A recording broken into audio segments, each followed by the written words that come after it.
Ayisireka ngushimire cyane nizera ko umeze neza cyane ukomeje gukurikira ibiganiro bya channel yatunga 250. Iniyo channel yonyine rukumbi guha amakuru yizeye kandi amakuru aba ameze neza cyane, amakuru ashobora kugufasha wamenya byinshi bigiye bitandukanye bibera mu gihugu, bibera hanze y'igihugu, bibera hanze ya Afrika muri rusange, byose ukamenya uko bimeze. Kuri ino ncuro rero tugiye kwiganira kuri ino nkuru. Ni inkuru nabonye iransetsa ndetse iranantangaza, ibintu ushobora kuba ushobora gukeka ko mu Rwanda bitanahaba, ariko ibingibi byabaye hariya Rusizi. Nizera ko wamaze gukora subscribe kuri ino channel, umaze gukanda kukazogera kugira ngo ujye ubona notification ibyo dushyizeho byose bihite bikugeraho. Kandi nizera kuri bamwe mu bajya baduha ibitekerezo commentaire ku bintu tuba twabateguriye. Nizera ko nawe uri umwe muri abariya mu Rusizi, ubwo ni mu ntara y'Iburengerazuba.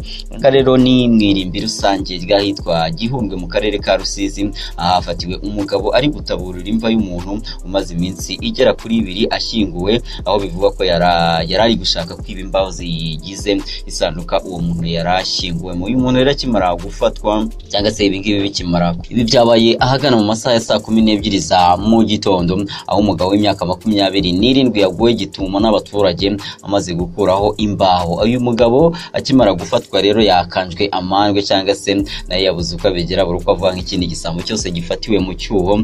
Aha akaba yahise avuga ko rero yemera ko wari bamusabye gutaburura ino mva cyangwa se gutaburura ino sanduku kugira ngo bakureho imbaho ari umwe n'ubundi mu barindaga rino rimbanga. Rero akaba yabimusabye amubwira ko ari buze kumugurira icyayi, bazi icyayi cy'amafaranga 100, wenda n'irindazi bigahita biba amafaranga 200, bigatuma ujya mwirimbi gutaburura umuntu kugira ngo umuntu wanipfire kugira ngo ukunde ukureho imbaho zigurishije. Urinda rino rimbi rero nawe akimara kwagera amaze gufatwa n'inzego z'umutekano ndetse n'abaturage, angara akaba yahise yiyemerera icyaha, akaba yahise yemerera abaturage aho ngaho kwizo mbaho yari yamaze kubona umuntu ugomba kuzigura, akamuha icyashara. Umunyamabanga nshingwabikorwa w'akagari ka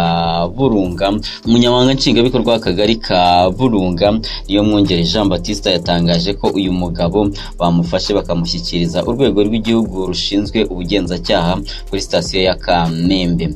Anga rero uyu munyamabanga nshingwabikorwa Jean Baptiste akaba avuga ko agira ati byabaye ahagana mu masaha 12 za mu gitondo, yafashwe ari gukuraho imbaho kumva y'umusore waruhamye bashyinguye ku cyumweru gishize. Twamushyikirije RIB kuri sitasiyo ya Kamembe.